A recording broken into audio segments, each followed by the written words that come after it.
Buon pomeriggio amici sportivi, benvenuti allo stadio Mario Battaglini per il sesto turno del campionato d'eccellenza. A far visita alla FMCZ Rugby Rovigo Delta Rugby Viadana. Con la sua spalla e col suo gomito sulla legatura dell'avversario per metterlo un po' in difficoltà. Ricordiamo che è quello che Alberto Chilon dentro le 22, Gullo Zanini per vie verticali, ben fermato la difesa viadanese. raddoppiano tutti i placaggi loro. Sì. Sì.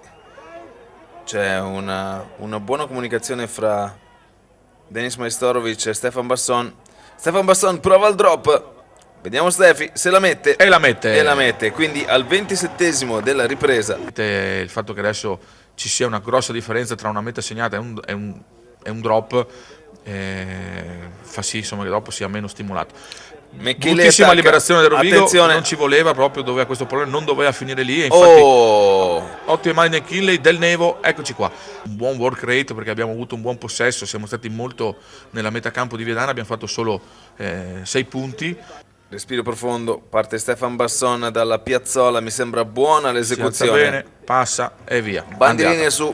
Nelle quali c'è un certo equilibrio, insomma, e quindi devono essere portate a casa in un certo modo. Molto bene Steph. Rosso-blu, un buon drive, tra l'altro un primo blocco sicuro su Bernini, quindi da qui in poi è tutto un lavoro. Stiamo andando un po' indietro, bene la prima difesa di Viadana, ma noi dobbiamo avere pazienza, avere un buon avanzamento, ce l'abbiamo. Abbiamo piccoli passi, stiamo sfondando, abbiamo sfondato. Sì. A lungo vediamo la trasformazione di Stefan Basson, molto difficile, ma la Quaglio dice? Sì!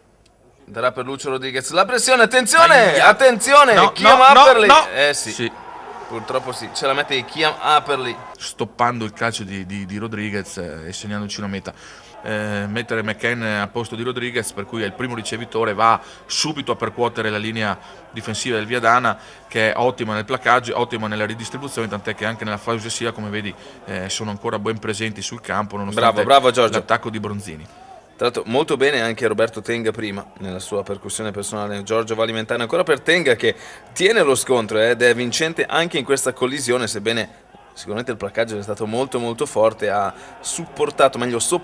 Ecco Edo Lubian che si libera di un avversario, gioca per Pepoli, Majstorovic bravissimo a rimanere in campo, vediamo il riciclo, c'è, arriva Perry, tira sulla palla. Forza Perry. E cosa dice Tomossi? Meta della FMCZ Rugby Rovigo Delta. Meno il 13? Sì, sicuramente sarà così.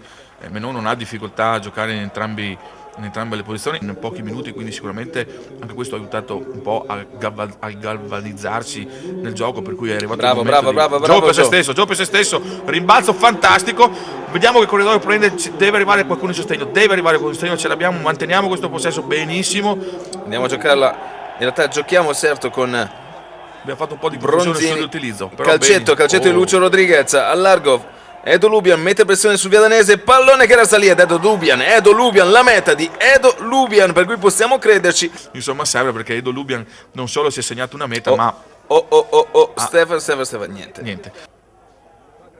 Pallone libero. Bravo Matteo, è il primo a lanciarsi su questa possibilità. Matteo Ferro che riporta i Rodicini dentro i 22. Stefan Basson, vediamo Giovanni Kirk al largo. Lucio, la quarta meta della FMCZ Rugby Rovigo Delta. Raggiungiamo il bonus e grandi festeggiamenti in campo. È relegata a -4. Vediamo Stefan. Vi ricordiamo che il prossimo match Stefan intanto non la mette, sarà a Roma contro le Fiamme Oro, un'altra grande partita.